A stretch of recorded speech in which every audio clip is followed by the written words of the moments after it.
Welcome to Korean Cinema Channel. Today I would like to send you the following news. The love was real, and so was the parting. Among the many short drama couples that have graced our screens, few have left as deep a mark as Shinsi and Ruoqi.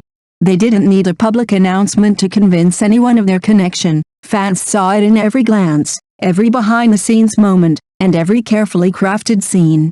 They were, in the eyes of many, the unofficially official couple of the short drama world. Their chemistry was effortless, their bond seemingly unshakable.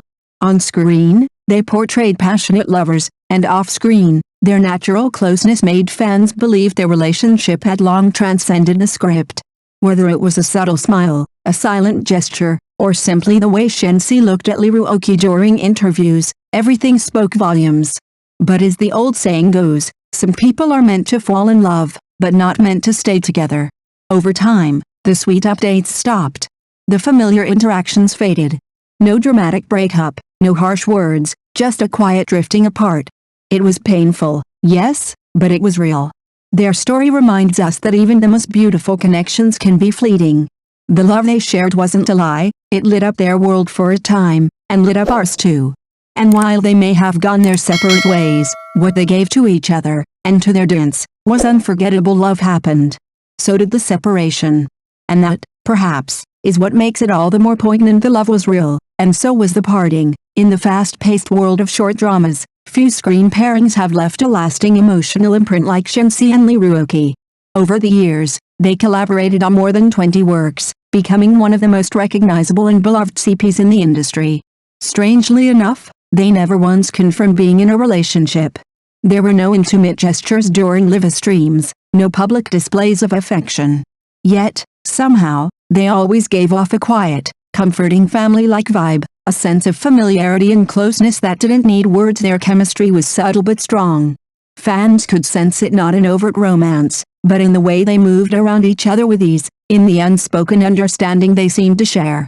They weren't fiery or dramatic, they were gentle, natural, like two people who had long become a part of each other's lives, and then, as quietly as they had enchanted everyone, they drifted apart. There was no breakup announcement, no public falling out, just fewer collaborations, less interaction, and eventually, silence. The warmth faded, but the memory remained. Their story is a soft ache, a beautiful chapter that closed before anyone was ready. What they shared may never have been labeled, but it was felt, by each other and by countless viewers who saw something rare and real in their connection. Yes, the love was real. Yes, the separation was too, and sometimes, that's all the closure we get in the subsequent cooperation process. Shinsi and Ruoqi became popular because of the one-hand hug. Whether it was the difference in body shape or the atmosphere, passers-by would say that they were touched. Fans have been looking forward to the public release of the two. At the beginning of the year, rumors about the breakup of Shinsi and Ruoqi intensified. Unexpectedly, the first public response of the two to the relationship issue was the official announcement of the breakup. Many CP fans were heartbroken on the spot. However, expired candy is still candy. Looking back at the previous works of the two, I still have to say that it is still good to eat candy with a knife. Shinsi x Ruoqi. Shinsi's appearance is still very confusing. He gives people a more mature feeling overall. I always thought he was an older uncle, but the official introduction turned out to be 1999, the same year as Ruoqi. Sure enough, some people are born to play the role of husband.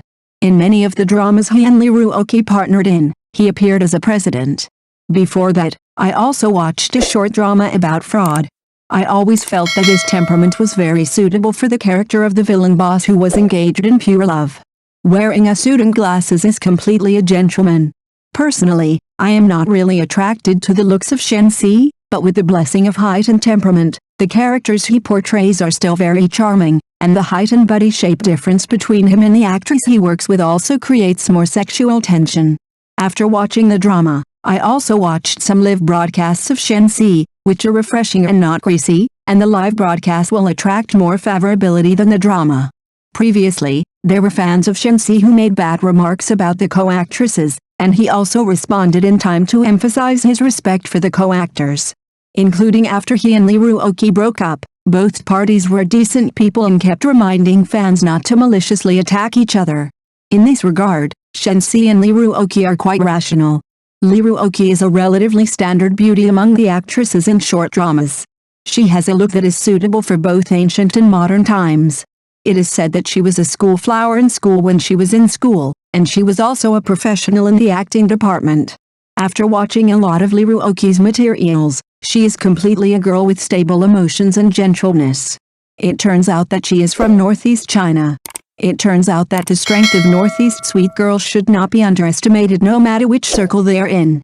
In fact, most of the works of Kiki that have been seen are the dramas she and Shinsi have collaborated on. In the early stage, many of the dramas that the two took on were about cute babies, and they were even jokingly called by everyone to have completed the KPI of having children in the short country. It has to be said that after watching a few dramas with similar themes, there is indeed some aesthetic fatigue. No wonder they began to decline the scripts of cute babies later. Many viewers have said before that because of their relationship with Shinsi, Kiki will make some trade-offs in the selection of scripts. In fact, from the previous work plans and rhythm adjustments of the two, it can be seen that this is the result of mutual discussion and mutual respect, and it is also the best way for them to deal with this relationship at the moment. This choice and trade-off has nothing to do with right or wrong. Of course, the two also mentioned in the live broadcast in which they responded publicly that if there are suitable scripts in the future, they will not avoid suspicion. I believe that as adults, they have more detailed plans and ways of getting along with each other for their work and emotions. They each focus on their own careers, and they will naturally meet again if they are destined. Thank you for watching my channel. See you in the next videos. Thanks.